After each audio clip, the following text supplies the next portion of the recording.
কৃষিভিত্তিক YouTube channel কৃষি পরিবারের পক্ষ থেকে আপনাদের সবাইকে জানাচ্ছি আন্তরিক শুভেচ্ছা এবং অভিনন্দন। ভিউয়ার্স, আজকের ভিডিওতে আমি আপনাদের দেখাবো বাজারের কেনা তরমুজ থেকে কিভাবে বীজ সংগ্রহ করে পরবর্তীতে সেই বীজ দিয়ে চারা তৈরি করবেন। তো ভিউয়ার্স, চলুন দেখে নিই। তরমুজ থেকে তরমুজের বীজ সংগ্রহ করে পরবর্তীতে চারা তৈরি করার জন্য সর্বপ্রথম আমি বাজার থেকে একটি তরমুজ কিনে এনেছি। তো এই তরমুজটাকে আমি কেটে নিয়েছি। তো দেখুন, এই তরমুজের মধ্যে কিন্তু নিশ্চয়ই আপনারা বীজ দেখতে পাচ্ছেন। এই যে দেখুন বীজগুলো। তো আমি এখন তরমুজ থেকে এই বীজগুলো সংগ্রহ করব। এই রকমের যে বীজগুলো আছে সেই বীজগুলো আমি সংগ্রহ করে রোদ্রে দিব। আমি এই রকমভাবে সবগুলো বীজ সংগ্রহ করে রোদ্রে রাখবো 7 থেকে 8 ঘন্টা। তো ভিউয়ার্স, আমি তরমুজ থেকে সবগুলো বীজ সংগ্রহ করে তারপর রোদ্রে শুকিয়ে আবারও ফিরে আসছি। ভিউয়ার্স, আমি তরমুজ থেকে বীজগুলো সংরক্ষণ করার পর 12 ঘন্টা রোদ্রের মধ্যে শুকিয়ে নিয়েছি। তো দেখুন আমার বীজগুলো, এই যে আমার বীজগুলো কিন্তু আমি রোদ্রের মধ্যে শুকিয়ে নিয়েছি। তো আপনারা অবশ্যই যখন তরমুজ থেকে বীজ সংগ্রহ করবেন তখন দেখতে হবে তরমুজের বীজগুলো পরিপক্ক আছে কিনা। অর্থাৎ তরমুজটা একটু যদি পরিপক্ক না হয় তাহলে কিন্তু সেই বীজ থেকে পরবর্তীতে চারা উঠবে না।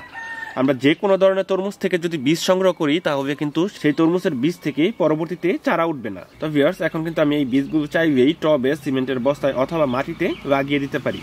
তো ভিউয়ার্স, চলুন আমরা এখন কয়েকটি বীজ লাগিয়ে দেই এবং পরবর্তীতে দেখি এই বীজগুলো থেকে চারা গজায় কিনা। এখন আমি এই জায়গায় 4টি বীজ বপন করে দিব। তো আমি বীজগুলো মাটির একটু নিচে দিয়ে তারপর উপরে আবার মাটি দিয়ে দিয়েছি। তো এইভাবে আমি রেখে দিব 7 থেকে 8 দিন। আর এই 7 থেকে 8 দিনের ভিতরে কিন্তু আমি নিয়মিত সকাল বিকাল এই বীজগুলোর মধ্যে পানি দিব। তো ভিউয়ার্স, আপনারা অবশ্যই কিন্তু যখন বীজ লাগাবেন, বীজ লাগানোর পরে কিন্তু পানি দিতে হবে। ফিরে আসছি কিছুদিন পর, যখন আমার এই বীজগুলো থেকে চারা গজিয়ে যাবে।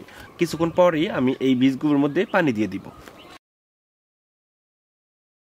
ভিউয়ার্স, আমি যে তরমুজের বীজগুলো লাগিয়ে দিয়েছিলাম, তো সেই বীজগুলো থেকে দেখুন কত সুন্দর চারা গজিয়ে গেছে। অর্থাৎ আমরা এখন বলতেই পারি যে তরমুজ থেকে বীজ সংগ্রহ করে পরবর্তীতে সেই বীজ থেকে আমরা চারা উঠাতে পারবো।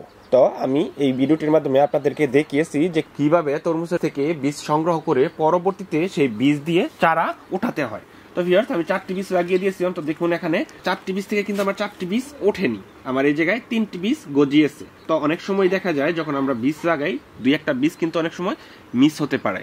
তো এটা প্রাকৃতিক কারণেও মিস হতে পারে, অনেক সময় বীজ ভালো না থাকলেও মিস হতে পারে।